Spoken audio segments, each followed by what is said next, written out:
जय श्री कृष्णा। राधे राधे। आज मैं भादवा चौथ की कहानी सुनाने जा रही हूँ। एक नगर में एक बूढ़ी माँ रहती थी। वह अपने बेटे की सलामती के लिए 12 महीनों की चौथ का व्रत किया करती थी। हर चौथ को पंसारी से थोड़ा सा गुड़ और घी लाकर 4 लड्डू बनाती थी। एक बेटे को देती, एक से पूजा करती तो एक हथकार के लिए निकालती। फिर एक चांद उगने पर उसे खा लेती थी। एक बार उसका बेटा ताई से मिलने गया। ताई ने चौथ का व्रत रखा था। ताई से पूछा, माँ तू 12 चौथ का व्रत करती है? ताई बोली, तेरी माँ तेरी कमाई से तर माल खाने के लिए 12 चौथ करती है। तू परदेश जाए तो वह एक भी चौथ का व्रत नहीं करेगी। लड़के को लगा ताई सच बोल रही है। घर आकर माँ से कहा, माँ मैं परदेश जा रहा हूँ, यहाँ तू मेरी कमाई खाने पीने में ही उड़ा देती है। माँ ने समझाकर रोकना चाहा पर बेटा नहीं माना। उसे अपने साथ ले जाने के लिए चौथ माता की कुछ आंखें दिए और कहा, मुसीबत में यह आंखें तेरी मदद करेंगे। वह आंखें लेकर रवाना हो गया। घूमते घूमते एक नगर में पहुंचा। उसने देखा वहां एक बूढ़ी माँ रोती जा रही है और पुआ बनाती जा रही है। उसने कारण पूछा तो बूढ़ी माँ ने कहा, बेटा इस नगर की पहाड़ी पर एक दैत्य रहता है। पहले वह नगर में आकर कई लोगों को खाने के लिए मार देता था। अब राजा हर घर से एक आदमी दैत्य के पास भेजता है और आज मेरे बेटे की बारी है, इसलिए रो रही हूँ। उसी के लिए पुए भी बना रही हूँ। वह बोला, तो पुए मुझे खिला दे, तेरे बेटी की जगह मैं चला जाता हूँ। बूढ़ी माँ ने खीर और पुए उसे खिला दिए। खा पीकर वह सो गया। रात को राजा के सैनिक आए तो बूढ़ी माँ ने उसे भेज दिया। दैत्य के सामने पहुँचने पर उसने चौथ माता के आंखें दैत्य की तरफ फेंक कर कहा, हे चौथ माता, यदि मेरी माँ मेरी सलामती के लिए व्रत करती है तो दैत्य का सिर कटकर गिर जाए। तुरंत दैत्य का सिर कटकर गिर गया। लड़का वापस आ गया।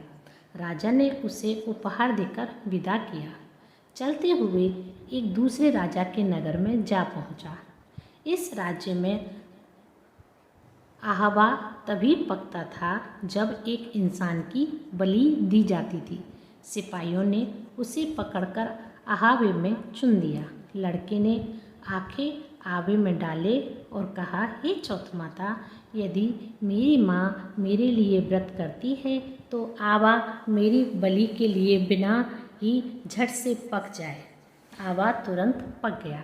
आवे में से मिट्टी की जगह सोने चांदी के बर्तन निकले। अंदर से लड़का बोला, बर्तन धीरे धीरे निकालना, मुझे लग ना जाए। राजा ने उसे निकलवाया और पूछा, इस आवे में से तुम कैसे बच गए? लड़के ने बतलाया कि उसकी माँ चौथ माता का व्रत करती है। व्रत के कारण ही वह बच पाया है। राजा को विश्वास नहीं हुआ। उसने एक चांदी की सुराही मंगवाई और कहा कि सुराही की नली से निकल कर दिखाओ, तभी मुझे विश्वास होगा। लड़के ने चौथ माता को याद करके आंखें सुराही में डाल दी और कहा कि मैं भंवरा बनूं और सुराही से निकलूं। लड़का भंवरा बनकर सुराही से निकल गया। राजा ने खुश होकर राजकुमारी की शादी उसके साथ करवाई और सभी लोग चौथ माता का व्रत करने के लिए कहा।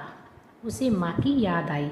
उसने राजा के पास जाकर खुद के नगर जाने की इच्छा जाहिर की। राजा ने रथ, घोड़ा, हाथी और खूब सारा दान दहेज देकर उन्हें विदा कर दिया। चौथ के दिन अपने नगर पहुंचा। वह अकेला पंसारी के यहाँ माँ का इंतजार करने लगा। सोचा, चौथ है तो माँ यहाँ पर जरूर आएगी। थोड़ी देर बाद लकड़ी टेकती हुई माँ आती दिखाई दी। बेटा माँ के चरणों में गिर पड़ा और कहा, माँ मैं तेरा ही बेटा हूँ, मुझे माफ़ कर दो। माँ ने उसे गले लगा लिया। लोग चौथ माता की जय जयकार करने लगे। उस नगर के सभी लोग चौथ माता का व्रत करने लगे। हे चौथ माता, जैसे बूढ़ी माँ और उसके बेटे की सहायता की, वैसे भी हमारी भी करना।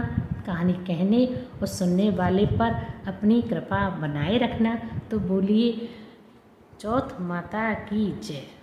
गणेश जी महाराज की जय। गणेश जी की कहानी। एक छोटी सी लड़की थी। वो पानी से छाछ बना रही थी और एक भाटे का भाई बनाकर खिला रही थी। तो वहाँ से गणेश जी महाराज गुजरे। उससे पूछे, बेटी क्या कर रही हो? उसने बोला, पानी की छाछ कर रही हूँ और भाटे का भाई खिला रही हूँ। ना तो भाई है ना छाछ है। गणेश जी महाराज ने कहा, आंखें बंद कर ले। आंखें बंद की, सचमुच का भाई हो गया, सचमुच की छाछ हो गई। लेकर घर को आई। माँ से बोली, माँ ये भाई है, ये छाछ है। तो माँ बोली, किसको लूट कर लाई है, किसको ठग कर लाई है? तो बेटी बोली, ना तो माँ किसी को लूटा है ना किसी को ठगा है। मुझे तो गणेश जी महाराज ने आंखें बंद करने के लिए कहा, मैंने बंद की तो सचमुच का भाई हो गया, सचमुच की छाछ हो गई। जैसे गणेश जी महाराज उस लड़की पर टूटे, ऐसे सब पर टूटे।